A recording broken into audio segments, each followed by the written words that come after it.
bit tired for this, but at least we got it going. This is gonna be our topic for the LCS 2022 roster, and this is the League Lounge episode 3, and I'm here with this guest, Season IX, or we just call it Season X. How are you doing, Season X, right now? I'm doing pretty good. Really looking forward to this little podcast. Thanks for having me here on the League Lounge. Okay, just why don't you talk to not talk. Why don't you just tell the people here what you do for your organization here, because I don't think people recall you being in the Discord server right now. So it's like, why don't you just introduce yourself, see who you are, what org you run, and all that. So, those who know me again as Feathers. If we're talking about zero gravity gaming, or alternatively, if you're in any hard stuck gold amateur leagues, Feathers and Fur. I'm the senior coordinator at Zero Gravity Gaming. Usually, just the person again who does a great deal of the structuring, league setup, and basically just the not so silent partner. The other individual basically does all the paying, and I get all the pleasure in not having to have it hit my checkbook. So I think it's a pretty fine organization for me, but still a fair bit of work, but not having it to hit my checkbook. So Nice. I mean, that's at least you can save up some money for that, and just in case for like any long term organizational like events and all that. well, yeah, again, and it's fantastic. The technically the owner, Shanghai, when it's hundreds of dollars coming out of his pocket and not my own, it certainly feels good, especially in regards to interacting with people, Mm. because naturally, when you're sitting there getting bothered by people here and there, it certainly doesn't feel good when you're kind of going, "Oh, I spent money in getting streamers or cast or anything like that for you." So in my case, I can just deal with people right up front. So I'm kind of the PR as well as the organizer Oh, for nice. CG. At least for that, you don't have to basically deal with any responsibilities. The only responsibility you have is just basically any form of, uh, like payment, right? Yeah. Or Well, and well, again, small. Oh, sorry. Continue. no, no, just again, basically just being the public face is Oh, it's definitely important. I do stuff behind the scenes. Again, typically when people are involved in zero gravity gaming, they tend to focus on me. I'm kind of again the overt face where Shang just pays the bills. So I see. I see. Okay. Today, guys, we're gonna be talking about the LCS 2022 rosters. Now, it's already been a while since the free agency has been already coming across like these kind of swaps, trade-ins. What is it called? Uh, I forgot what this term called, but you just buy another player off. I think it was buy a buyout, right? buyouts, yeah, buyouts. Yeah, we'll just call it buyouts, okay? But we're actually coming to a close here on the LCS 22 rosters here, and I just want to give you just some just give you your thoughts about what I'm about to give you here with these rosters, and how you think it's gonna come to an impact, or you think it's gonna be a downgrade, upgrade, middle, and all that too, and whether or not you think these kind of teams are gonna make a huge advantage towards your organization or not. Are you ready? I'm more than ready. Let's do this. Okay, let's start off with this weird weird combination of a team itself. 100 Thieves, they managed to keep their team together with Someday and Tenacity. They just make themselves a six-player team. Someday, Tenacity, Closer, Abadage, FBI, and Huhi.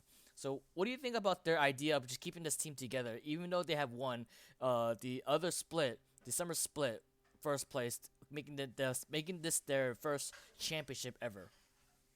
Well, again, we're talking about a team that has had multiple seasons together. If we're talking about FBI and Hugi as well as Closer, because they came over from Golden Guardians. So that synergy again is extremely important, especially in the context of coming into 2022. Because we're talking again about an LCS where there's been a great deal of changes. Bringing in Tenacity, I think, is a fantastic move, or essentially bringing him up into onto the actual uh, the senior roster, so to say, because I think Tenacity for sure is the future of 100 Thieves top lane. Someday again has always been a rock up in top lane. Many people off and on will say if he's not the best, he at the very least is in that second tier or has been in that second tier Right. for the majority of the time present in LCS. So looking at this team, in contrast to so many other ones, keeping a lot of the stuff together again, closer, FBI, Hui, and Abadage coming in. I don't think it's all that much. If I don't know, it's hard to say whether it's a substantial upgrade, but for sure it's not a downgrade. No, for They sure. haven't tailed off. The foundation is solid. Do I think they're the best team right now coming in? No, but they're an incredibly solid team and they're set up for continued success. The players know one another. They've got a plan to kind of keep this team going well beyond 2022. And I would for sure not be surprised to see if 100 Thieves was one of our representatives, 9, 10 months from now when Worlds comes around. Right. But don't forget, let it be known that this same incident happened 2 years ago. I think it no 2021, a year ago actually, on Summer Split when C9 won the entire spring split with 17-1. But on the Summer Split, they ended up going strong in the beginning of the split though, going 9-0, but they fell off against TSM. Losing themselves the world spot, and they had the same Mm-hmm. exact roster with Licorice, Blabber, Niski, Siben, and Vulcan, and they did Mm-hmm. this exact same roster back in spring split, and they came out dominant. Now with that in mind, they also came out dominant 9-0 with this summer split, but they fell off short due to TSM, like I mentioned. Is because and this, again it's due to Bjergsen, Double Lift. We can actually imagine how those two players that make an impact. But speaking of impact, this is where I want to come up on. Also, I just want to bring up 100 Thieves too. 100 Thieves also bringing out the number one NA player as a coach, General Sniper. General Sniper, I just think is actually pretty OP because his thinking process and his reaction time is actually pretty fast. So I think he's just gonna make sure 100 Thieves are, I want to say they're fast, but I'm pretty sure with his mindset, he's gonna make sure they want to react as fast as possible, more than mechanical skills and all that. I think they're good with mechanical skills, well, nevertheless. But I still feel like General Sniper is just gonna give him a huge upgrade in terms of mindset values. Anyways, going back to what I said before, EG, going from the EG rosters, I said about Impact. Impact inspired Jojo Pion, Danny, and there's a weird conspiracy with Vulcan or Ignar. So what do you think about that? This team just looks simply fun. I'm loath to say again that I consider them kind of the future of the LCS, but with Danny and JoJo, like there's going to be a lot of untamed aggression on that team. We've got two players again that are relatively new. Again, Danny kind of popped off in the summer split a little bit in 2021, and JoJo's just obviously being brought up, both of them being 17-year-olds. Uh, Yet you have a great deal of stability with strong veterans. If you're going with Impact or if you're going with Ignar or Vulcan, again, just for the sake of this, I'll say I'm leaning towards Vulcan myself, just simply how things are. This is this team, in my eyes, does have a lot of promising players, but rather than other teams in the LCS, there's a lot of stability elsewhere. Inspired has been known to just simply go off as a jungler. Impact, um, it's a hard stuck gold top laner myself. If I've often, I'm loath to say inspired because obviously that's their job, but I always wanted my gameplay to be kind of modeled after Impact. That kind of solid, strong play where simply if you have Impact up there, he is not going to lose you the game, and that to me has always been somewhat important. Um, Well, with well, JoJo, oh, let me just explain this to you there. Don't forget that Impact is considered. I would consider him still as the best solo player of top lane only.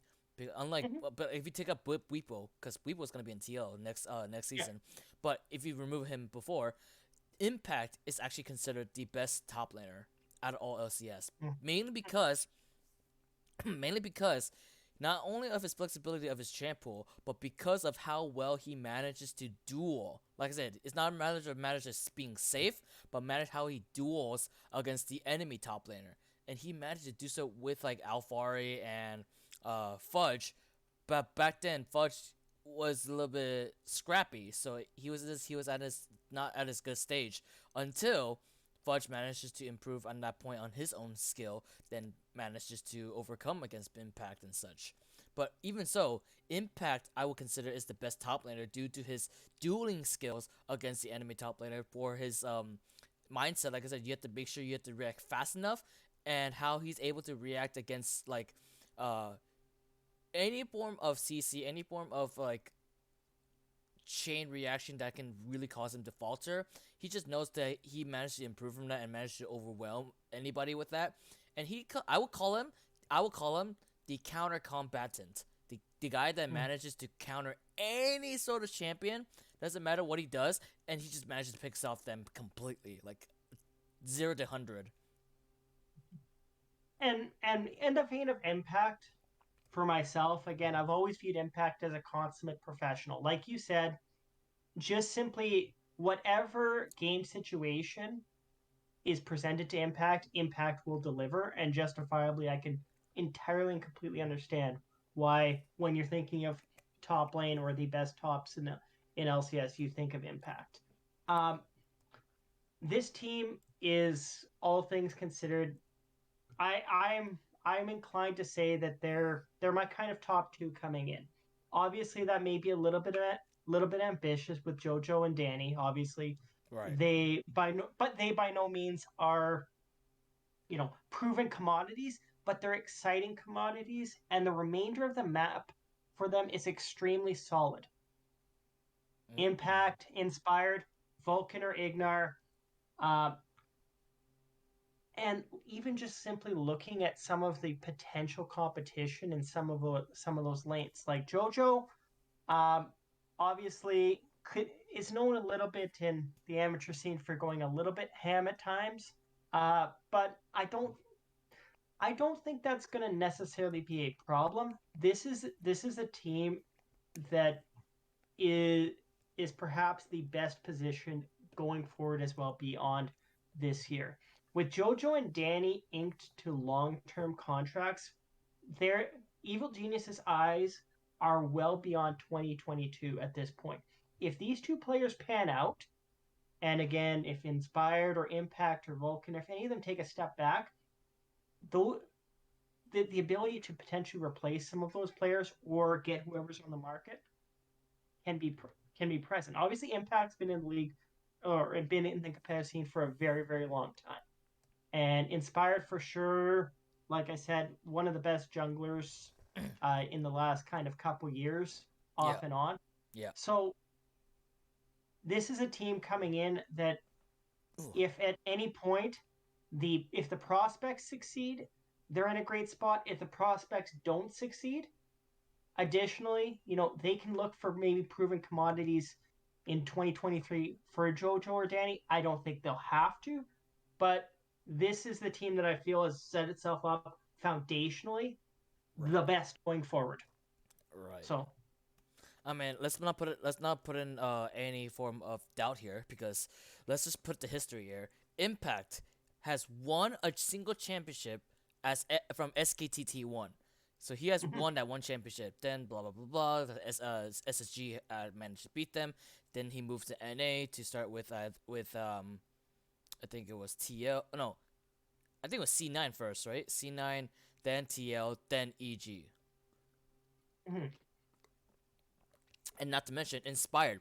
There are actually some doubts about whether it was good to replace Seven Garen for Inspired, but because Inspired skills, I would say, is definitely better than Seven Garen's. Even though Seven Garen's skills are a lot more, um, it's more towards picking engagements and all that stuff. So he's really good to really pick up for any kind of fights. Um, for Jojo, in case people don't know, Jojo is actually the best academy player. And when it comes to EG Academy, how he managed to defeat C9 Academy, which was Darshan, Surnfire, Copy, King, and Isles. And that team was the most dominant team before, ever since Blabber and all that too. But now that they're still dominant considered, but now with Jojo Pion on the spot, that's actually going to be a huge shocker for LCS to realize a rookie like him is gonna beat like say for example, I would have actually laughed if Joseph Pion actually beat Bjergsen. Like it would have been awesome. But yeah, I'm excited to see these kind of like gaps between experiences, and I'm hoping that with these kind of like standards, a rookie's amount of experience can actually beat out like a veteran. I hope so. Uh, I think the major thing that I like about Jojo Pyun coming in is as well, like I said, with this whole entire roster, he should have the freedom to take chances, to take opportunities. He shouldn't he shouldn't be forcing himself into being a conservative player because when you've got Impact, when you've got Inspired, when you've got Vulcan and Danny or Danny and Ignar, you have the ability again to be you're not just simply playing. You can take those advantages in lane. You can push the right, tempo a little bit, and right. I that's what I'm looking forward to seeing if for Evil Geniuses in 2022 if they kind of right off the bat let JoJo grow and take his chances, take his shots, kind of go directly after some of the big dogs in mid lane in the LCS. I hope that's the case. Okay. Well, we're not really sure yet, but we still got a lot Oh, of teams to go. Going next with Imt Immortals. Their roster: Revenge, Xerxes, Power of Evil, Wild Turtle, and Destiny. Now, in my opinion, that's a little bit that's a little bit oof because Wild Turtle used to be on IMT before, but Power Evil was on FlyQuest, then TSM, now IMT. But with that powerhouse, well, we shouldn't forget, Wild Turtle was the OG member I think for TSM when they fought against C9, or I don't want to say OG member, but one of the members that rivaled against C9. Now with that in mind, Power Evil joining TSM before that kind of powerhouse now moved on to the mid where PoE actually dominated the mid lane without perks and all that. He dominated the mid lane by sheer amount of like pressure using Syndra, like any sort of CC mid. That's kind of like I like that how PoE just like proved it off. Now with them in the same team, a mid and ADC relationship, I think the jungle mid relationship would be good, but in mid ADC relationship, that's gonna be a little bit hard to do. Consider that uh, the ADC already has a partner itself, which is support. The mid should have the jungler as the partner also, of which I don't think Xerxes is actually comfortable playing with a heavy hitter mid. What do you think? and that's the interesting thing. PoE being added to this team for me, PoE now is the measuring stick for a lot of these newer or alternatively, you know, we've got a lot of unknown commodities who are just kind of coming up in the mid lane scene, who haven't been established people. If we're looking again, FlyQuest, GG, even CLG, obviously I'm getting a little bit ahead of myself, but for me, that's the case. Like PoE again has been established that he can take control of a game. So they have moved the dial a little bit as a team, but looking at the team in general, it's going to be difficult. I've always had a soft spot for Destiny, their support, but I've also had a softer spot that I don't think he should be in major regions anymore. I would have liked them to take a little bit more chances with this roster rather than just kind of keeping the status quo.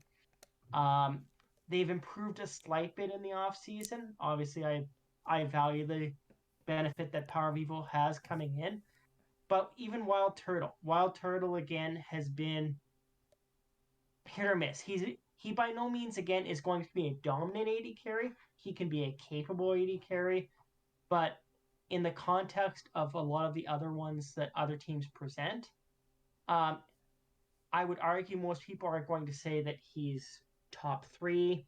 It all depends on how you shuffle the rest.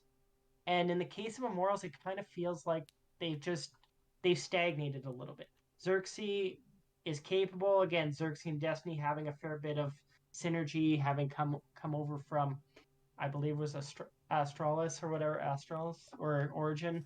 I apologies, Wait, it was who? one or the other. Who are we talking about? Xerxes and Destiny I think when they came over. I think Destiny. I know for sure Destiny was in an Astralis. I'm sure. I'm not know Yeah, about Xerxes though. yeah. I'm pretty sure. Yeah, yeah. They both were over for a little bit.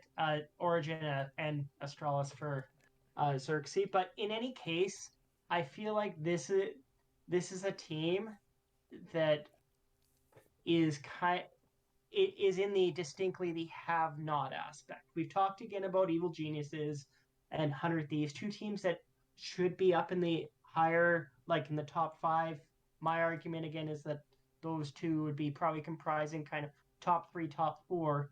And Immortals is kind of in this purgatory of they're okay, and they do have somebody that potentially they can now focus on who could carry them through with Power of Evil. But there's also my question is how far does that bot lane grow of Wild Turtle and Destiny? Like how far can we expect them to be? We can't expect them to match up against a lot of those other bot lanes. And that's my concern with this team coming in is they moved a slight bit, but they really haven't added any prospects. They've added an upgrade in the mid lane, but is that going to be enough to push them up a spot or two? Hard to say. Well, that's what I consider as like it really does matter when it comes to a team effort and such. But when you think about it, it all applies on the solo skills of the player too. So if someone knows how to play that lane well or any kind of that role well, then that team should not have to worry about like any form of problem that they should worry about. That person should just already know about it, right? That only one person. So if that person knows that, oh, I need to make this improvement and such, then as soon as they go to the next team, then they should already know to settle that thing for themselves. Then the other team doesn't have to worry about it. And that's where I'm gonna move on to the next team, which is FlyQuest. Kumo, Jose Diodo, Tukuli, a French MVP player. I think it was wait, he said it was French, so it's EU. So I'm not sure where though, but he used to play in a game. He used to play in a team called Gamer Ward. So I'm not sure what that is. I don't think anybody cares. But Yeah, there's the next team players are Johnson and Aframu. Aframu, I was like, okay, Aframu was going to FlyQuest. That guy is considered the best support because he's very like accurate. I was like, how the frick does he play Thresh so well, especially when he uses the especially when he uses the Q like on the blind spots that he could just like Q anybody up and just win a team fight over that. Like he's so good. yeah, and the veteran leadership that Aframu brings cannot really like it can't be understated. And him and Johnson, obviously, again when they were together at Dignitas, there is a good deal of synergy there, and that is for sure an optimistic part of FlyQuest coming in. I think they did quite well in that. Tikoi from the French leagues, Gamer Ward, obviously. Ga- the team he came from was a below average team. We're not talking again about a team that was dominant over in the French regional leagues. I believe they were sixth or seventh place, and Tukoi is coming in with a genuine desire to prove himself, and I like this. Rightly or wrongly, they're willing to take the chance on this player, and I appreciate that. You know, FlyQuest has proven themselves as a team willing to take chances and to look at talent in unorthodox places. Like Jose Diodo again did quite well in like play-ins and worlds play-ins when he was down in Latin America, and that obviously got him on the radar.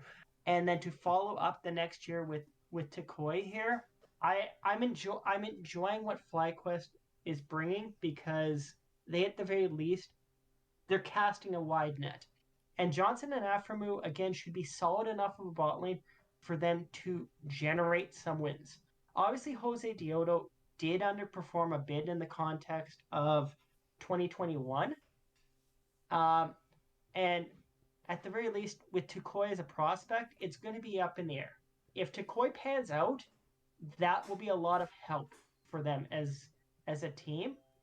Um, but obviously, it they're a solid team, and solid might sneak you into that kind of 5-6 range. But this is also a team that when we're coming up against kind of the big dogs, the halves, the top three, top four of LCS of LCS, the question is where do they have a position of strength over some of those teams? And I'm not sure if I see it yet, but Mm. it's entirely possible. Like Johnson and Aframu, incredibly solid. Takoi, intriguing prospect who put up some big numbers on a subpar French regional team. Jose Teodo, again, was the signature jungle in the particular league he was in Latin America prior to coming over. So I like this team. This is a team that I think could generate a lot of fans and can for sure rattle off some wins. They're a team that if I was saying don't underestimate a team in LCS, this would be the team. This would be the team that I could see pulling off a really early streak. Surprising a couple people in week one and having people all of a sudden go, well, maybe FlyPlus knew what they were doing all along. And even if they don't, at least they're trying. They're not simply being complacent. They're not they're not comfortable, so to say, just kind of being around near the bottom. They're making moves to actively try to improve, and I appreciate that with them. Wow, bold statement. Next team, moving on, is gonna be Golden Guardians. This is actually a this is I'm gonna just focus on the bot lane as well because this one is actually I was like, ooh, someone's coming back. If you already know we already know who it is, but I'm just gonna say it right here is Licorice, Pride Stalker, Ablaze Olive, Lost from TSM, Lost, and Ole! Oh, hey. Ole! I love Ole. In case you don't know who he is, he was once the I wouldn't say a first member, not my first member, but he was the best support for Golden Guardians at least. When who was the ADC again for Golden Guardians? It was 6A, right? No, not Yeah. 6A. 6A was in Well, COG, six A. right? It was 6A last year for them. Uh, that was their. So they've had 6A there the last little bit, and now they've obviously transferred into to Lost. But But lost though.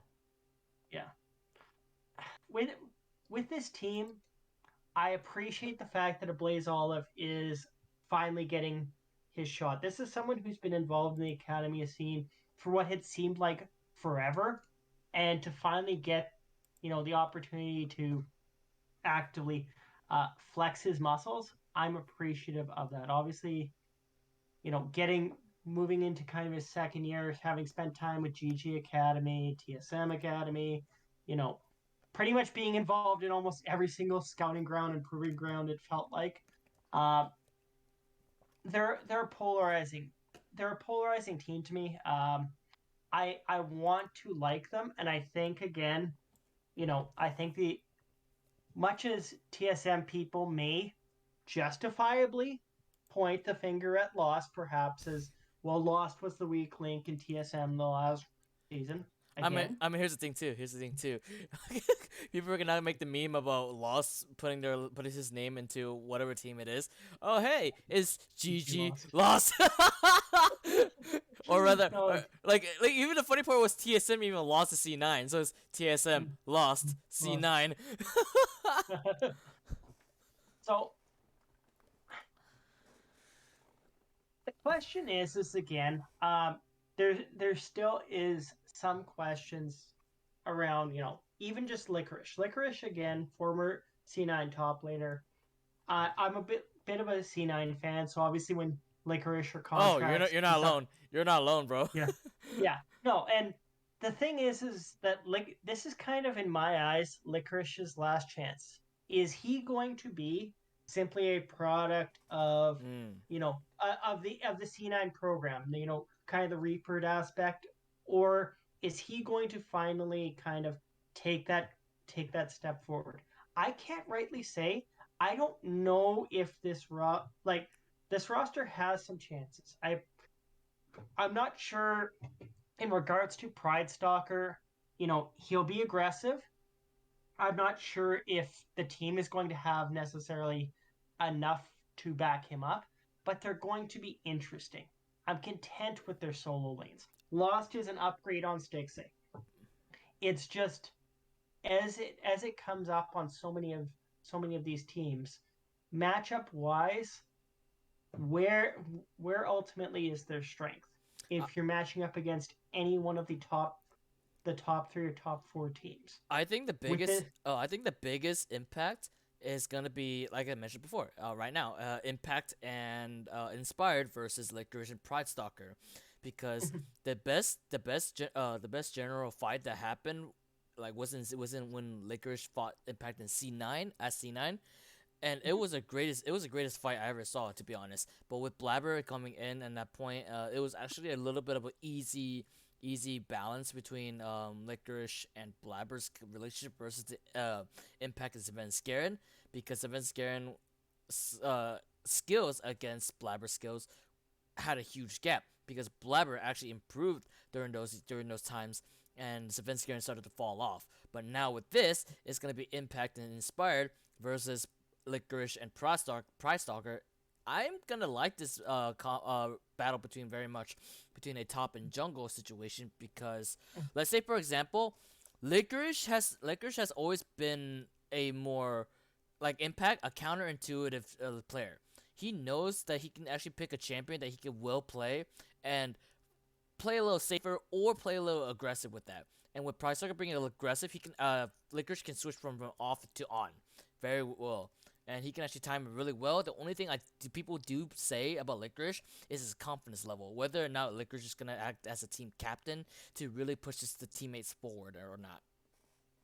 and totally a fair assessment in regards to Licorice. We're dealing with again a team that for the most part, again, if you're looking at the veterans of this team, for the most part, again, it's top end support, and I think obviously well lost Oregon like Pride Stalker and Blaze are still we're dealing with like three players there who are into their first or second year of actual professional competitive. Obviously, I'm talking LCK, LCS level, Mm-hmm. and with those players, there's potential, but it is still going to rely on, as you said, like Licorice has to have that confidence. Ole has to have that necessary confidence to make plays and to not simply just be willing to be conservative enough. Like Pride Stalker being aggressive. Well, Licorice has to be the person to understand whether it's important to play as kind of that counter engage or that countering a particular play of the enemy team, or simply you know joining in with Pride Stalker and being aggressive, pushing the tempo. So that really, again, to me, licorice to me is the deciding factor in regards to how far this team goes, because if his confidence is strong, I can easily see Licorice among some of the finest top laners. But we've also seen the Licorice of last year where if his confidence isn't there are more than enough top lane prospects in all these other teams for him to fall down to a quote comfortable seventh or eighth, or even below that. So, Yeah. I'm gonna say this before we move into the next team, anyways. But do you think, well, aside from Licorice, let's go to Lost. Do you think that Lost is a curse? well, it's so hard to say. Like, I mean, I think again, if you're put onto TSM in of itself is a curse in its own way. So like that's kind of again where I'll leave it for that. So Dang, okay, but do you think that Golden Guards is actually gonna lose? Because I honestly okay. Before from that, Lost I think is a great player. His skills are actually compared to other ADC like Seven is actually rivaling. Apart from everyone else, like say for example Stixxay and all that too, a huge upgrade you mentioned. But like unlike like tactical or FBI and all that too, he has some potential to really point out any kind of flaws that other ADCs have. But do you think that Lost, like I said, it's gonna be the weak link for GGS? if we're looking again at the entire top lane pool of LCS, Oh, we're not I we're not don't. we're not talking Oh about no. top lane. We're talking about bot lane. Uh, no, like no, I mean like again the entire AD carry pool though for Lost, Mm, like the entire AD carry pool of LCS, there there is a great deal of wild cards still around, and mm. like if we're looking at CLG or even like Cloud9 if they're not running Sven or Dignitas, like there are even just simply Immortals with Wild Turtle coming back. Like Lost has the ability this year potentially to take that step forward. And in contrast, Stixxay, like I almost consider him in that same boat that Stixxay was a couple years ago. Stixxay never took that step forward. Again, rightly or wrongly. Like he tantalized, he tempted us. He, had that fantastic, fantastic team-ending fight at MSI, and then subsequently basically kind of just drifted into obscurity over the course of many years. Right. That's why I think again it's an upgrade, but I also think that Lost Golden Guardians is a team that in my eyes it's a scrappy bunch, but it's also a bunch that for the most part like Lost could could easily lose his spot by next year, and that could be that. Like the margin of difference or the margin of error for Lost, I don't think is all that big. This is his kind of his year to prove himself. Otherwise, he's just going to start drifting. Do I think he's the weak link? Eh, eh, I'm inclined to feel that Pride Stalker will punt a game or two, but if it's not that, then yes, I would say that probably Lost is the one that presents the most danger to the team in regards to throwing a game. Ah, I see. Okay. All right. That's again. That's actually a pretty good statement coming from you. Literally, just like I see that you can actually see how the bot lane is gonna be a much more like reflected side from the bot lane of Stixxay versus Lost, and I kind of see that now. I thought that I thought Lost was a huge upgrade to Stixxay, anyways. To see how Lost was able to, uh, be aggressive in his own state, being able to, especially he got a pentakill too. And it was all due to his teammates anyway from TSM, but he managed to be aware of the situation here and catches every kind of chance he has to claim the opportunity to win a game and such. So again, that's kind of I thought how Lost is considered as a best player, but not enough to really where he can actually experience enough more like team orienting mindset. I guess he's just more of an aggressive player that he just has to focus on being a team player rather than just I want to try to grab as mine as possible rather than with the team as possible. I think so too. Yeah. Moving on to TL, the powerhouse move they did. I don't know why they would do this, but apparently it happened. It worked with Buipo, Santorin. Hey guys, I hope you guys are ready for this because now this guy is coming back to LCS after a couple years. Bjergsen, Hansama, and Core JJ. Well, what can you say about this team other than a series of accolades? Obviously, again, if you're coming in, if you can have your own preferential team, like you can be a C9 fan or a TSM fan, but if you're looking at it, any reasonable, in my eyes, LCS player who looks at this team in 2022 and doesn't say this team should have one of any spots for Worlds when it's all said and done. I feel like again, if you think that that's not going to be the case, you're deluding yourself a bit. That bot lane of Han Sama and Core JJ should give every single other bot lane in LCS absolute nightmares. Um, like it, it, it's easy to get excited as an LCS fan when you see that bot lane before you. Han Sama and Core JJ, you know, even just simply Core JJ. If we're talking about a player that actively essentially encouraged just by his presence Bjergsen to come back into competitive league and for Bjerg to go, this is the player I want to play with. This is this is who I want. And I want to be on a team with Core JJ. It wasn't necessarily I want to be on Team Liquid. It was I want Core JJ because Core JJ is a proven winner, and that's that.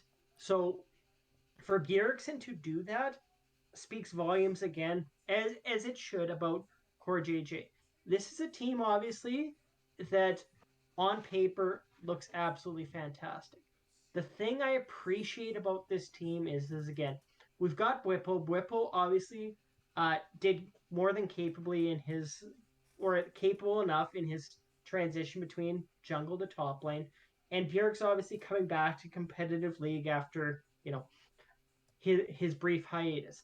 This is a team that's good enough that not that Bjergsen and Whipple are weak, far from that, but they can afford to let them get back into their groove.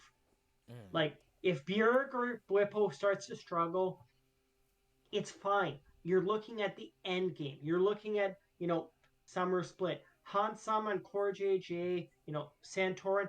These players are going to put up wins more so like on a continual basis where Bjerg doesn't none of these players overtly has to put the team on their back, and every single player on this team has the capacity to put the team on their back. The question is for me again, it would be the case of resources. How does Santorin, or alternatively, you know, does Whipple get stuck on weak side a fair bit? Does Santorin spend a lot of time around Bjergsen in regards to jungle proximity? Sorting all of that out is going to be Liquid's end goal. This team, again, they're dynamite on paper, but it doesn't. The game speaks for itself. Results are going to speak for themselves. They're an international team of players. They should have international results. As simple as that. All right. Speaking of powerhouse moves, let's actually move on to C9, where they actually brought in some special players. On C9's roster, get ready, guys. It is gonna be Summit from Live Sandbox, Blabber on jungle, obviously, Budge moving on to top to mid. Then there's Savin, but there's also Berserker from T1 Challenger, and Isles from C9 Academy, and an unknown any talent. I didn't even know who he was. I don't know if what team he used to be, but this guy named Winsome. The interesting thing about Winsome is obviously Winsome spent a great deal of time because even though he's an NA talent, obviously he had spent a lot of time in the East before kind of coming back around here. And full disclosure, again, I've been a C9 fan. The day in which I decided to become a C9 fan, I made a vow to myself back in the days of when High came back and replaced himself and they did their gauntlet run. I said, again, if C9 completes the gauntlet run, I'm a C9 fan for life and I'll get a C9 jersey. Well, they did, and subsequently I've got to kind of, back up my team, so to say. Um, Cloud9 is the wild card right now of LCS. Obviously, you can't scheme/plan for Perks' departure. And Perks' departure, I'm sure Cloud9 can't really blame him. It's just you cannot replace a player, rightly or wrongly, of his caliber. Fudge role swapping, his champion pool translates well, but this is a team that is, if we're looking at it, if having Sven as a backup plan in ADC will be interesting, but if Sven isn't there, we're talking about, Blabber and Fudge being the only two people who have any familiarity with one another if this is the starting lineup, and Fudge is role swapping. Um, I'm a big. I actually believe pretty heavily in the potential of Berserker. I think that Berserker has the ability to kind of come into what I think is in a mostly a pile of actually, very capable players, but also some unknowns in the 80K pool. And right off the bat, put a stamp or like put his name on among some of the finer LCS 80 carries. Um, but this is a team that is they're difficult to read. I like what they have. The potential is there. They have flexibility with multiple supports and multiple 80 carries to eventually get the job done. And I can never rule out Cloud9 because they always seem like even the second you start to count them out is the second that they epitomize any hope. Oh, we're just about to get eliminated. Oh, time for us to go on our run. We're just about to, we're not going to make it to the third NA spot or third NA spot for Worlds. Oh, surprise! We'll just throw an upset on before you. Um, so it's difficult because Cloud9 is always this team that every year you kind of get to this point and you got to go, well, I got to trust the process. I've got to believe in the organization. And the one thing I like about Cloud9 is they're a team that's never willing to be complacent. We look at that in the contrast of uh, of Immortals, who basically returned the better part of the roster. Cloud9 pretty much turned over everybody. Obviously, Perks' departure forced that. For them to get Summit, for them to get, Blabber, like to have Blabber be established, people. I like this team. I think that they're going to be a kind of a top four, top five team. I think that they're dangerous, but this is a team where until the results start to show themselves, we can't do an entire a great assessment of this team. I Is mean, it going to be Winsome? Is it going to be Winsome? Is it going to be Isles in support? You know, if they struggle, are they going to go? If they start struggling early, do they throw Sven back out there? I can't blame you, but have you ever seen Berserker's games? Oh, This guy just knocked off somebody from using a freaking Callista, and they say Callista's useless in the season. But this guy plays Callista, bangs on even with Callista, and have you seen his Tristana? Is a nightmare. oh, and again, like Gumayushi said again that he was happy kind of that Berserker was leaving because Guma expected Berserker to take his spot. Like that speaks volumes for what Whoa. Cloud9 can have. Like I'm optimistic. I'm looking forward to this. They're not Cloud9's not a complacent team. Like, but there's still so many things up in the air. We know Summit can be amazing. We know Berserker has the talent. Like Fudge has the champion pool to be successful. Win some again could easily become a massive surprise. Like there's hype around him too. Blabber we know again has the potential to be among like should be counted among some of the one of the stronger NA junglers. All of these things though you know have to kind of come together. They're a team I like. Exactly. They're a team again that I will 100% back. It's just this team again could absolutely have one of the highest ceilings in 2022. It's just a matter of But performance, right? yeah, exactly. So I'm optimistic. That's what I will say. I have a C9 jersey here, and I was here's the thing, I made a vow to C9 that if one of their teams managed to get out of quarterfinals on Worlds, I will buy a jersey. All throughout the years until 2021, I have never bought a jersey because they have never gotten to quarters. Until 2021, I was like, they they actually got it out. They actually got out, and it was by a bare minimum of Rogue beating FPX. I no joke. The day in which they qualified and got through of groups, I was sitting in my car watching because we had Jersey Day at my work, and I was like, okay, I've got two options, and I'm sitting there at lunch, like on my lunch break, going, okay, if they pull this off, please pull this off. I want to walk in for the afternoon, rocking my Cloud9 jersey or whatever, like so amped, and it was a thrilling feeling to walk back in after lunch wearing my Cloud9 jersey, going yes again. Like much as it's small hope, NA has something to hang their hat on, and so that was my personal thing. I was more than happy to walk into work strutting, wearing my C9 jersey after they finally closed it out and made it through to Worlds over my lunch break. Yeah, it was a good time. So yeah, Mm. I was like, what the heck is this C9 team doing? When I saw that last fight, I was like, they actually did it. They actually like did it. What? What? And all a matter of time of rope beating FPX. And if by any chance they did that again, I was sure FPX would beat C9 and make them get out. But because it was Rogue versus FPX, I was like, wait a second. So we can actually beat Rogue on this point. Then we actually beat them. I was like, huh?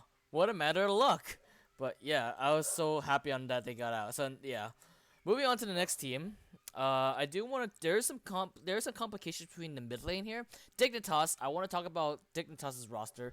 Fake God, River, but the mid lane they were considered blue, but yeah, I don't know yet because they haven't confirmed yet. And Neo and Biofrost. It's going to be interesting. Obviously, River coming in is the wild card with this team. We really didn't get a ton of time to actually, obviously, see too much of PSG this year. Obviously at Worlds and stuff like that. He, though, that being said, from what I have heard and from what I've seen, River really wasn't the straw that stirred the drink in for PSG. So it's hard at some points to get overly excited with this team. Like a lot has to go wrong for other teams and right elsewhere for them to kind of establish themselves. Um, if Blue is the mid laner, if it's someone else, like this is a team that kind of it seems like kind of the island of misfit toys, so to say. If I feel like this roster would would work better if there was somebody I felt this team could build around, and maybe again if something randomly changes with mid lane or anything like that, or if they finally decide who they want in there, then I could see it. But currently, I find it hard to generate optimism with this particular team. Like Neo and Biofrost, at best I would say that they're middle of the pack. River again, are you going to match up River versus some of the other some of the other junglers here? He could absolutely have some of that potential, but even if he is capable, which he very well could be, who is he helping on the team? Like, who is he elevating up to that next level? Or alternatively, who's helping elevate him? And that's what I'm left feeling with this team.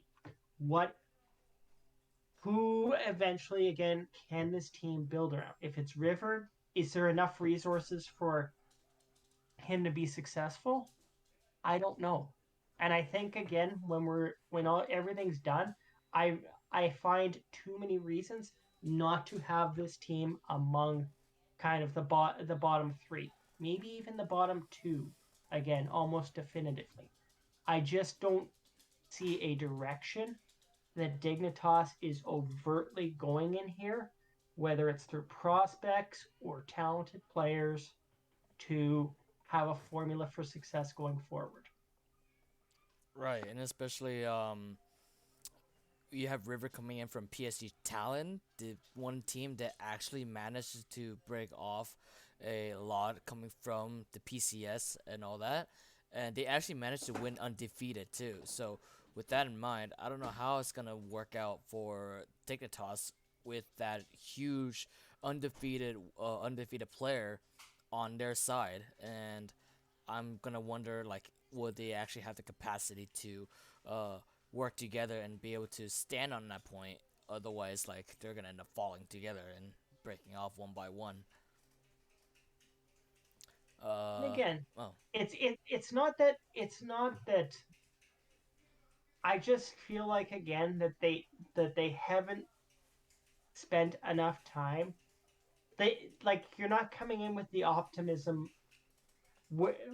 in any particular area except for maybe River, because again, River is that, you know, has been successful over at Mm-hmm. PSG Talon, but this is not a team again with the perception of sustained success. Like Right.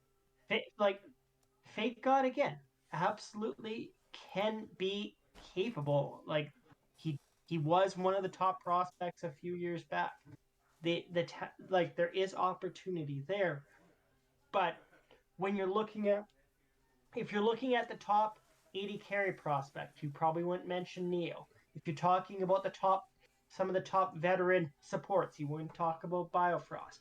If you're talking even again about those who could be potentially strong for Dignitas, would you mention Fake God, or would you consider someone like, Tenacity, or maybe Jenkins, or anything like that? Right. And that's what I'm left feeling with on this team is that not only is it doesn't seem like there's not a direction, there's not somebody who you can sit there and look and go, I this is somebody coming in that I really want to see what they could do. That's Right. my problem with Dignitas. So it's not a matter of it's not a matter of performance. It's a matter of potential. and and there is chances of that to happen, but like, Mm. if we're going back to previous teams, Cloud9, I want to see Berserker. FlyQuest, I want to see Takoi. Or Golden Guardians, I want to see again, Blaze, or Prize a Stalker. wide variety. Yeah, or even like Pride Stalker. With Dignitas, it's like I want to see River. And that's not horrible, but even if they get like a potentially a prospect mid laner, I want to see JoJo or Blaze Olive or Takoi first. Like those are the guys I want to see what they can do. I just don't know essentially kind of what Dignitas wants out of their roster at this point. I think it's a matter of chance. I think they'll be do. I think they'll do good, especially if they have Neo. Neo is a big Draven guy, so I think that'll be good. Mhm. Anyways, I especially Draven. I hate Draven so much. Like you could eat that one crit motion, he could just literally just Oh. poke you, and then that's it. I was like, wow, Draven's so broken. That what? Yeah. So again, I don't think they had. I don't think it's something they have to worry about. Anyways. Yeah. So anyways. Oh. Neo has the capacity for pentakills. Like again, he did get one in spring split. Like it's there. It's just I'm I'm just like I said. I feel like I'm left wanting just a little bit by Dignitas. Yeah, you That's all. it's like you want more, you know? You're expecting Yeah. more of them. Yeah. So yeah. COG time. This is the last I think this is their last chance until they're going to feel like they're going to drop out. They're this I'm laughing cuz COG is like the meme team now. COG, their rosters now is Jenkin, Contracts, Palafox, Luger and Poom. The best thing I think that could have happened with CLG was stuff again almost outside of their roster. They spent a lot of time in the off season dealing with their organization and their staff, like clearing out a lot of those people who had been present in those last 2, 3, 4 years of CLG mediocrity and getting them away. Not simply just okay, like, at some point they had to point the fingers at the internal aspects of the organization, and cleaning that out, I think, is in the best interest of the organization going forward. Yeah. I think that's their success in this particular offseason. They've got players again that for the most part, I actually do believe that much as CLG at some points has been basically relegated to a meme in the last kind of couple years of LCS for the most part, Right. I think there's a lot of I think if CLG is successful, they're going to get a lot of fans back. This is a team that is not only simply young. We're talking about teams like a lot of N8 players getting their first or second kind of kick at the can, whether it's Pumi or like Contracts is technically on his third. So again, that's a digression. But Jenkins or Palafox, there's a lot of NA players here, and there's a lot of people who came up through the NA scene, like Jenkins and all of that. and Right. Palafox or Pumi. I And mean, so, honestly, too, yeah, contracts came from EG too yeah, when they didn't have Savannah Scarin. They had to remove mm, contracts now, so that's also a thing too. How they're just gonna have to. They're actually working around substitute players. So I'm like, why would they bring in substitute players that are considered like, even though they're mm. good, they still have some tendency on them. And the one thing I appreciate about CLG is if you go back and kind of like look at all of the rosters, this team might be the most NA team. Does that mean that they're going to be successful? Not necessarily. But at the very least, they are, at least this year, committed to looking at and dealing with a lot of people that in the amateur scene have been viewed as strong academy players for a long time and giving those people opportunities, starting to see, kind of quote what they have. And we could easily see some of those players take a substantial step forward. Pumi, again, wasn't exactly thrown into a positive situation at the start. Palafox, again, was sold off from C9 Academy or what have you. The stability that can exist in CLG could actually serve to be a benefit for this team. They should be fun to watch, but obviously this is a team that is going to have to work to develop their identity through 2022 and moving beyond just simply any academy team plus a couple of other people. It's a matter of Um, chance. It's a matter of chance. yeah. So at the very least, even though this seems like a hard reset for CLG, this also gives them the potential to have a direction. And this Mm. is why I contrast them to kind of Dignitas in my own way, rightly or wrongly. There's enough players, there's enough opportunities that okay, these players are will have their opportunity to shine for better or worse. Jenkins is going to be matched up against some of the finest. I haven't even spoken again a ton about Luger, obviously, but even even looking at like Luger as what he could potentially bring. We're dealing with somebody again who had spent a fair bit of time with 100 Thieves Academy, like who has spent time with some of those stronger prospects, so to say, around that time. With that kind of 100 Thieves or 100 Next group, they're all of those players, whether it's Plumi, Tenacity, all of that, they've come up together, and to see all of them having the opportunity to have either starting or alternatively split positions is promising for NA as a whole, in my eyes. Right. Yeah. Again, I just hope that they're not gonna be some sort of bottom tier team again. Then like I said, they end up feeling so distraught that they have to drop out and remove their LCS slot. I don't want that to happen. But at the same time, it's like you can't really expect them to uh not be good without, by sending in some like substitute players and just sending them just sending any kind of like open opportunity you would just have. You just like throwing trash to the front anyways. So it's like I feel like CLG's mindset is like it's getting a little bit questionable. They even removed Finn, Broxa, Wild Turtle, and Pole Belter and Smoothie, all of them out. Even Demonte. Like here's the worst part. Pole Belter was really good back in the days. Broxa was actually a finalist. Wild Turtle was really good, but was really good when he was in TSM. Finn, I'm not so sure myself, but Smoothie also was actually kind of decent too.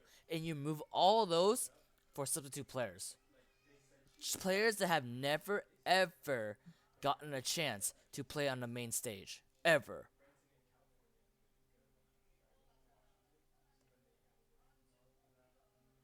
Yeah, so Nine down, one to go.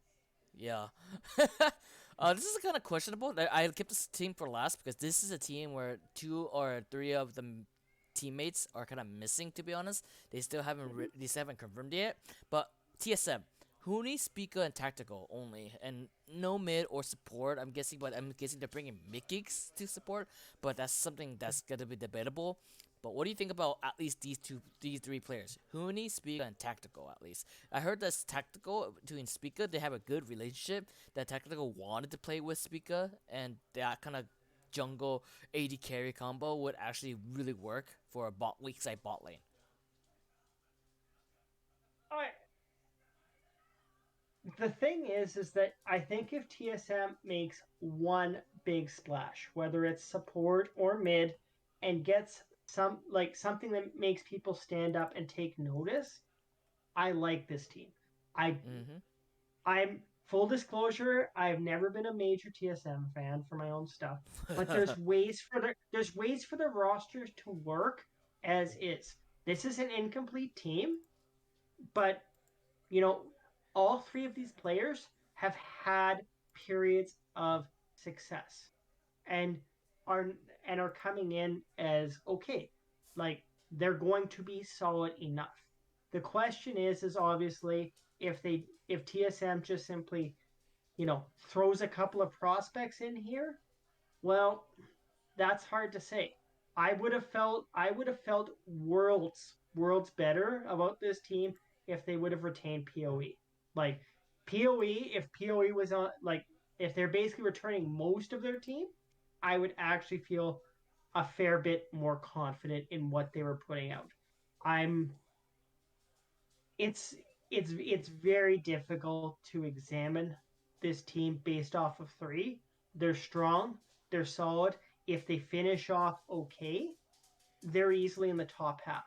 If they kind of flub the last little bit of putting this team together, well, they're in that big pile of kind of the Golden Guardians, maybe FlyQuest, like that particular kind of secondary group, like FlyQuest, Immortals, Golden Guardians, TSM. That's the group that I kind of group them in for. If they get an impact player, that pushes them up into that, kind of maybe right around perhaps 100 Thieves, C9, maybe even EG. That one player can get them up to there. They're not that far. It's just if they get subpar people, then you're going, then it's hard to necessarily get too excited.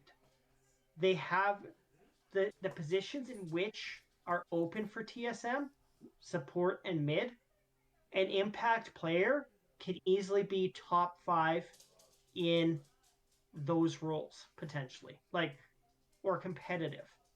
You're dealing with a fair bit of kind of rookies, whether, even Pal Fox in their second year, Jojo, Takoi, Blaze Olive.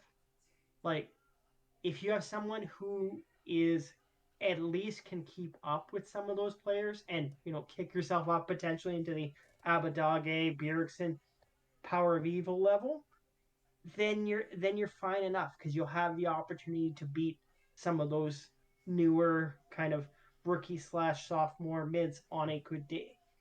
Or, obviously in support, you're probably not going to match up against Core JJ or even maybe Vulcan or Afromu, but you need a support who's strong enough to beat, Destiny or Biofrost or Pumi or, maybe even like C9 if it's Isles or Winsome. You need someone that isn't going to be a detriment in all of those lanes Right. because you might not able to be able to beat the best, but you can't simply lose to the mediocre in LCS.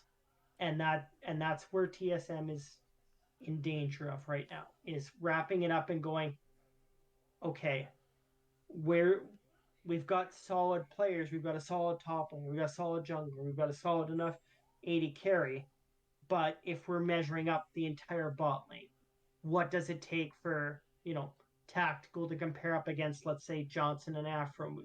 I mean, let's think about And this. Let's think about this too. Jens is open. Niski's oh, open when yeah. you think about it. Mm-hmm. Uh, there's also the CLG members, Paul Belter, Demonte. Demonte's actually pretty good too. Like although he's kind of like weak point, but he's actually pretty good. So there's no excuse about TSM not getting those kind of players once they're released. and especially Jensen Absolutely. has, and especially Jensen has been playing with tactical for a while too. So that kind of synergy could actually work again. TSM Jensen that actually works, or you can actually bring in Demonte of with tactical can actually work with really well because Demonte is actually really counterintuitive rather than being aggressive. So Demonte is actually considered a pretty good champion. Not champion, pretty good player. And that synergy, like I said, between tactical and Demonte, could actually be more or less comparable compared to like other teammates like 100 Thieves or TL kind of thing, because 100 Thieves is more secure with their Abadagi and um, FBI and Hui kind of combo versus a Jensen tactical whoever support is versus a Demonte tactical someone like that. And I think again, it's a matter of it's a matter of TSM not having any excuses, but they're just finding a way. They're just finding a excuse to, not gate the players they wanted and just all that shit. Just because Bjergsen's out, like they're like, oh, because Bjergsen is out, so I guess we entirely lost this season. I'm like, bro, there are other players out there that are similar or even like close to Bjergsen's level anyways, and Bjergsen has not played for like 2 years. So Mhm. so in that case, pick somebody. You don't have to like freaking lose a game. Just like pick somebody that actually works really well into your system. Like C9 actually picked well into their system of having like scouting at least, but in TSM all they do is just like go for the strongest players, and when there's no strongest players, they just gave up. And I'm like, just scout. What's the point of? Well, so here's my question. You have the opportunity, hypothetically, to pick any single mid laner that you've just described. Right. So whomever, if you want Jensen, Demonte, whomever, would you say a roster of Cooney, Spica, your choice of mid laner, tactical, and a prospect support, whomever that might be, is enough to make it to Worlds in NA? Well, have you seen So Fudge? Like I said, as people mentioned, if you think about Fudge skills hasn't been really good in the beginning, but it's been increasing, like drastically increasing throughout the years, and he actually beat Huni when you think about it, and beat Lost, beat Power Evil, beat Spica, beat who was the support for that? I totally forgot. It was Sword Art. yeah, Sword Art lost, especially Sword Art. The 7 million freaking support lost against C9 due to Fudge and Perks, and but do you, C9 went to Worlds. so do you think again, you pick the mid laner, whomever you want. Do you think a team of Huni Spica, that mid laner, tactical, and someone as support is good enough to make worlds in NA? My guesses would be Jensen, because Jensen already has been going on to Worlds before. So let's say Jensen. Huni Spica, Jensen, tactical, and a Whoever, support. yeah, Is that enough? Is that enough to secure a world spot in LCK in your eyes coming in, or in LCS coming in? it could be because Jensen is always very like pretentious, and he's always very like he's kind of like the like a one little kid that he always complains about. It's like, oh, I never get the chance to be a good player and all that too. It's like I really want it and all that. He's that kind of kid, you know. But at the same time, that kind of expression allows him to throw that anger onto that opponent, giving himself the best kill and best opportunity is to like play as much as possible, and that's what got him to Worlds, I think. And that kind of Oh, fire that you can have, oh sorry, that kind of fire you can have is what enabled him to like keep pushing on to play in 2020 Worlds, where they actually went to 0-3 where they had no chance of winning, but then they kept pushing, and they actually popped off with Broxa a 0 and Impact a 0-3 a 3-3 record in 2020 Worlds, where they lost against a chance on G2 and Suning tiebreaker. mhm. Like that kind of opportunity, that kind of like assessment you actually think about, you should not let it pass. And that's what Jensen did. He did not let anything pass to him. He pushed hard, and then he managed to bring TL at least, and with tactical and Core JJ with Brox at least and Impact to at least a 3-3 tiebreaker to the world stage. To be honest, not to mention Jensen actually 2018 reached semifinals also. So he's actually a deal breaker when you think about it. So yeah, That's definitely a fair observation. So and in terms of support, I think anything goes with support. If you actually do have Mickey, then that's actually a little bit okay. It's a 50-50. But Jensen, if Jensen's not playing, then I would suggest TSM getting Jensen at least. Oh, excuse me. All right. Um. Again, that's every. That's it. I think that's every team as it is. So to finish off this episode, I want you, in your own opinion, the best players. That you don't have to give me the reasons, but the best players, and put them on an All Pro team. Like how LCS does it. What do you think is gonna be the All Pro team? okay, first of all, um, for me, the one distinct one I have to lock in automatically is Core JJ Team Liquid, number one support, Team One All Pro. Um, if I'm walking back to top 80 carry, I'm I have a soft spot for some other ones. I've got to fall back on Hansama as well from Team Liquid. Again, just prove both of those players have such a proven track record of success on, international level and consistently find their way just simply to get it done. Uh, And again, sorry, this is the yeah, 22-22 roster, not yeah, not any other former player or what it is, but the 22 roster as it is. Just saying. all yeah. Okay, so top lane for me is an absolute throw up for who I would consider my all pro. It's I for me it's going to be a toss up between Impact and Whipple. I'm gonna go a little bit again. I've got to kind of back EG just a little bit. I'm gonna stick with Impact. I think Impact's gonna be my first team all pro from Evil Geniuses. Um, with Whipple being a close second. Top for my top two for Jungle, I'm going with 100 Thieves closer to be number two and Inspired to be number one in a little bit of an upset because I am a big Blabber fan. I just think again Inspired is going to come in and make a substantial difference and elevate Evil Geniuses. So those are my first and second all pros for that.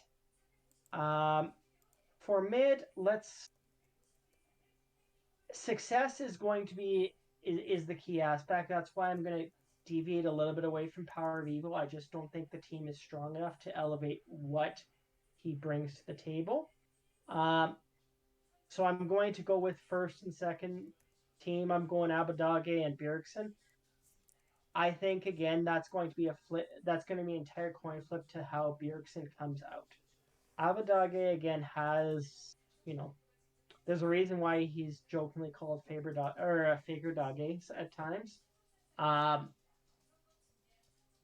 that's my general feeling, but I also think whoever is number three, whether it's Fudge, whether it's JoJo, Toy, whomever, I think we're going to view them as the next thing. There's going to be somebody a mid laner who comes on in Summer Split and just declares to the world that I'm a competitive player on an international level. So again, Hansama and I'll go Berserker because again, I'm really wanting to hop onto the Berserker train for top two all pros, and then lastly Core JJ, and that one's tricky. I'm tempted to elevate Ole, but I don't think the team's there yet. Yeah. I like Afromu. I just don't think the team is good enough, so I'm gonna go with Vulcan. So I'm sticking again for the most part on t- uh, for first and second All Stars to be mostly from Evil Geniuses, Team Liquid, and 100 Thieves. Pretty much again, in my eyes, the the playoff teams and three of the top four in my eyes kind of coming in. Cloud9, obviously, in almost every single case, is the wild card because Summit's there. I can see Blabber. I can see Fudge. I can see every single person on Cloud9 being a first team All Star but I also feel like Dude, in that's not only gonna one or happen. That's not gonna no, happen. no, exactly. It's not going to happen. But what I like, the potential is there. I just can't. I can't do that hot take just yet. That's all. I know, but the only time where an all-star like with all the same team was already in 2020 anyways with C9 anyways with Yeah. Licorice, Blabber, Niski, Savan, and Vulcan. But after a Mhm. while, is now with 2021, it was mostly C9's roster. Three of them, to be honest. It was Fudge, Savan, and I think it was Perks, right? Not Blabber or anything like that. And I was like, huh. So yeah, I was like, that's gonna be a little tricky now that with all the performances coming from these players, it's gonna leave a huge mark on them. Like they're definitely C9, TL, 100 Thieves, EG, Golden Guardians, IMT, FlyQuest, or TSM, CLG. They're gonna have to find out. They're gonna have to find out on which players are gonna be the most impactful and wave it around them. So that's where I'm gonna put it up with. And for my roster, it's gonna be Bwipo, Blabber, Bjergsen, Berserker, and Core JJ. Because Core JJ is actually works well with the Korean ADC, anyways. And the second team I would prosper is Summit, Inspired, Jojo Pion, Hansama, and Aframu. Like you can't really deny Hansama and Aframu being the most aggressive bot laner of all time. But against Berserker and Core JJ, a KR duo, you're screwed. you going No, as that's yeah you go fantastic. yeah, you going as Berserker, who has a massive KDA record against all LCK players, other LCK players, versus Core JJ, who actually won a championship, especially with like besides Impact with SKT, and then he actually won in Samsung Galaxy, so that's actually two champions right there. You can't really deny that you're about to like lose against a Korean bot dealing duo. And but Bjergsen, he could pop off. Blabber, he is definitely equal with Inspired, but I still think Blabber would win that. Bwipo though over Summit, I think Bwipo will win it because been more he has been more he has been more better against LCK players, especially be Gen G ones before. He did win against like a lot of top laners like in international and LEC, so you can't really deny his skills. Weibo is a force to be reckoned with. Not to mention Blabber did beat Rogue Inspired also, so Blabber does deserve to get like a little bit of credit here. Bjergsen against Jojo Pion, it would be a huge like upset if Jojo Pion does beat Bjergsen in when LCS starts. But in terms of that, I think Bjergsen overall he has been doing really good. I just think it's gonna be a matter of gonna get who's gonna get the first pick in draft. To be honest, it's a draft thing for mid laners when you think about it. Berserker and Core JJ versus Hansama and Aframu. Like I said, you're about to get screwed by LCK bot lane duo, and that is just the only reason why I just kept them there because there's no reason for me to change anything else but to keep any form of regional like duos because they're just good at it. Like LCK and LPL teams versus EU and NA players, their LCK and LPL bot lane duels are so much better with coordination than EU and NA. I don't know if you agree with me or not. I think I think again it's certainly a point that can absolutely be argued in regards to like supporting you in that regard. So I'm inclined to agree, but I do think it's enough of a contentious point that a lesser person would end up with and it would end up again arguing with it. I No, can't. yeah. I think I'm on your side on that. No, again, I respect all rosters as it is. We have to wait until we see on the lock-in on January, but you are excited to watch the LCK lock-in on January, right? After this whole festive month of December, woohoo, Christmas, yay! Yeah. But you are. What do you think is gonna actually? What do you think is actually gonna be like the result of like? What do you think? Do you think like some teams are actually gonna prosper? Do you think some teams are just gonna be downgraded a lot, or do you think it's just gonna be like you expected as much? Like, what do you think will be the result for lock-in at least, not the regular season, but lock-in? For lock-in, let's see. If I'm saying teams in the money, Yeah.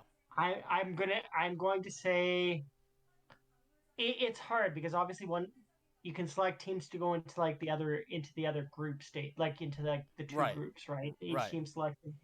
Um, I've got to back my boys C9. I don't think they win at all, but I think they're either second or third. That's Okay. what I'll say. Okay. Um, I think Evil Geniuses is going to be good, but Oh. I don't think they're there yet. So I'm going to have them at either third or fourth. I don't think I don't think they win the LCS lock in. Uh, I'm too I I'm too optimistic behind the bot lane of Hansama and Core JJ. I think that there's just too much talent in that particular bot lane. So I'm going with Team Liquid still, even though I know probably the favorites on to take it home. I still got to stick with them. I think I think Cloud Nine's right there. I think Evil Geniuses is just below them, and I think we get a surprise. Let's again maybe I'll go 100 Thieves then. So that's what that I'll say if I'm going top to bottom. Team Liquid beats C9 in the final.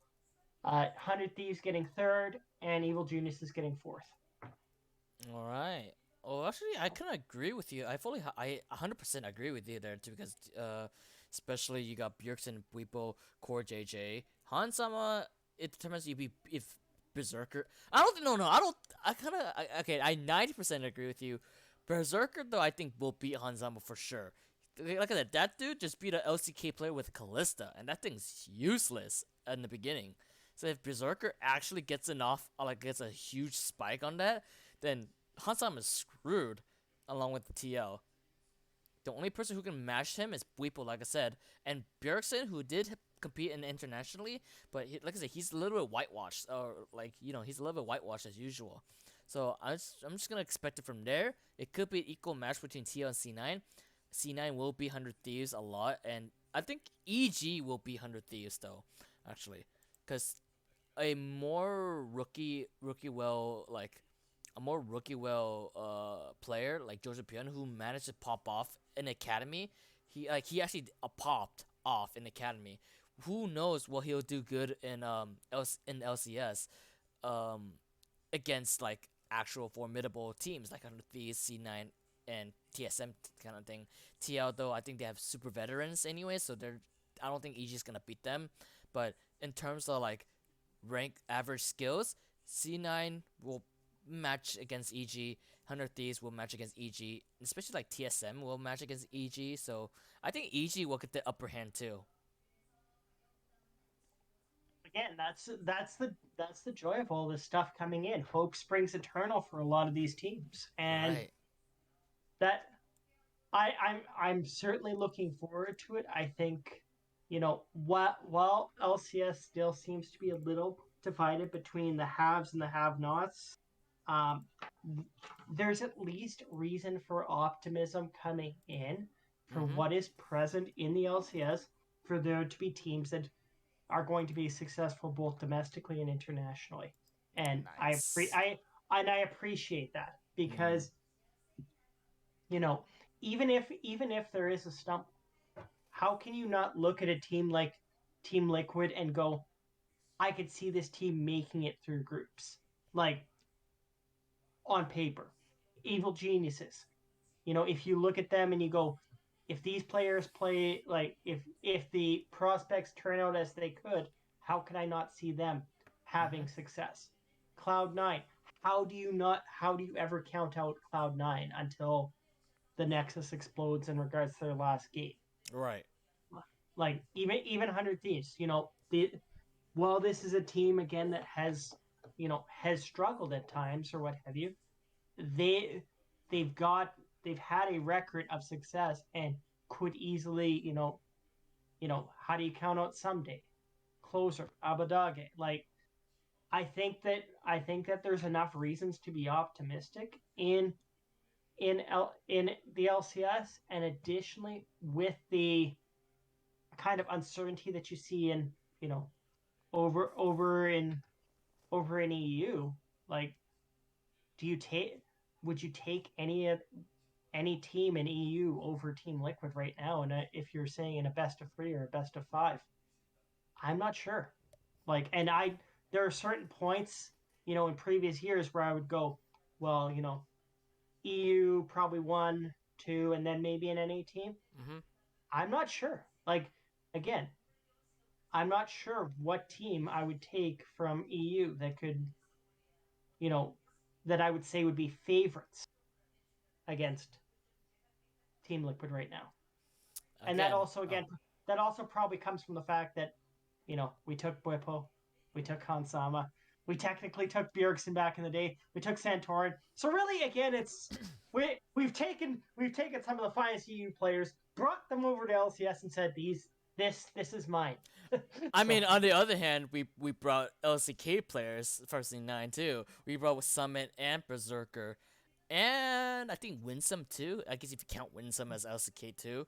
But overall, like we did also bring in some LCK players too for C9. Like, no, absolutely.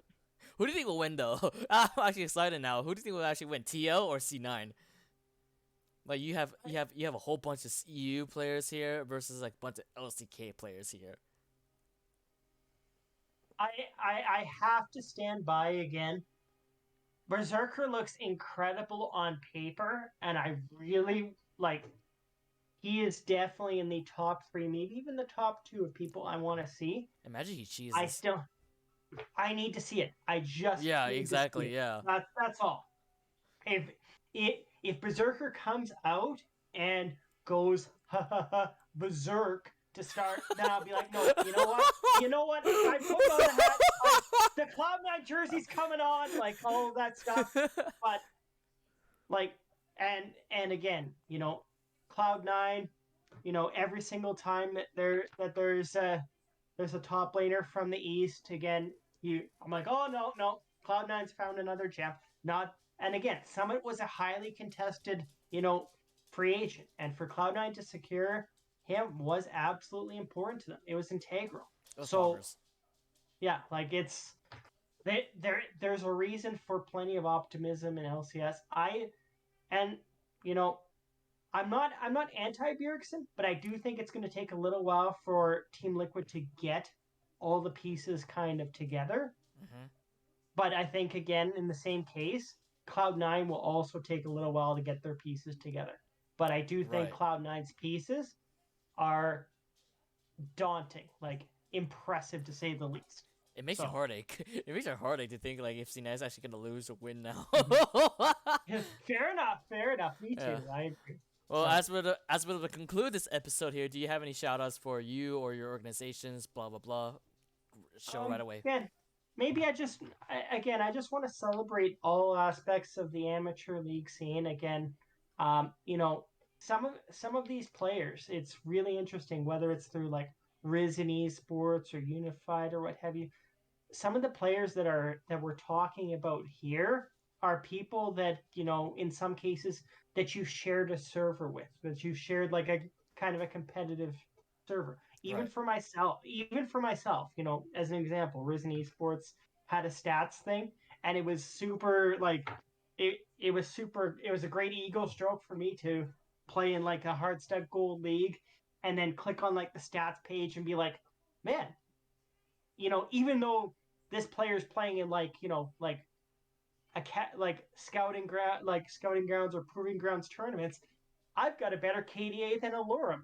I've played more games than Zazel. Like those types of things. Like, Right. and I think that can definitely be the beauty of the amateur scene because, us sitting here discussing it, this is all a work of it's a passion project. And Mhm. yes, at some points, again, obviously, the monetary aspect comes into it, but we're all enjoying it, treasuring the aspects of the amateur scene.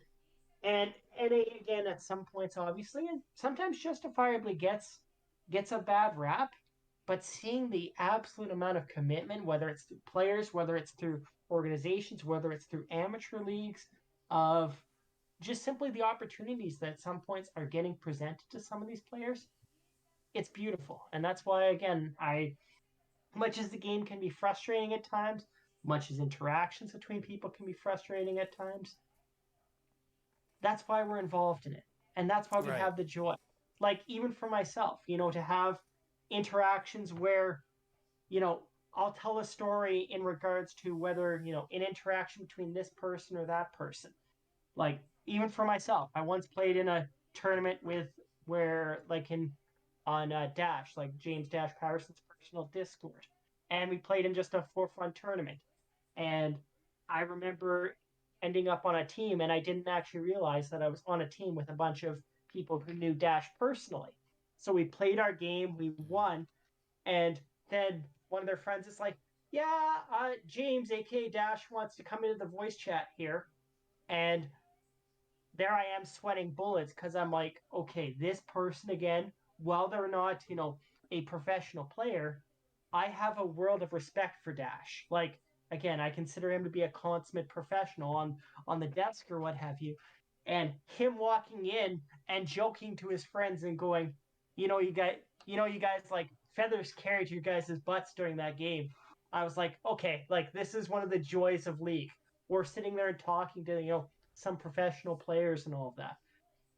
Like those those are the those are the joyful moments in some of those cases, and that are provided by the amateur scene. And I find that beautiful. So shout out to the whole entire amateur scene. That's it. That's all. Nice. Oh, that's actually really heartwarming too. All right, that's the end of the episodes. We're gonna conclude it right here. Just letting you know, 6 months from 6 months here from now, you're gonna have our first international event here for any amateur events. All orgs are welcome here, especially from the amateur organizations. That we're gonna have a prize pool of $150. It's a little bit small, but get ready for 1 year later because we are going to have like a worlds related format to win $300 for all amateur players and all. I'd say $50 per each. That's actually considered a lot. So if you guys want to stick around, if you guys do want to like stay tuned and just be able to hear what's gonna happen for this event and such, or if we're gonna keep making more League Lounge videos, then stick here on YouTube or stick here on with us on Twitch here. You'll be seeing here a lot more owners here, like Proof. We have Season X right here, or even Vulture, our mod right here, who's been taking care of this Discord server for a while, and we have been making these League Lounge videos to actually talk about any form of updates from LCS or any form of theories or any kind of conspiracies that we want to bring to you about, or when ASC actually starts, then we'll bring more ASC updates to you guys. So thank you guys for watching this, and as always, we'll see you in a while or next time by any chance. See you then.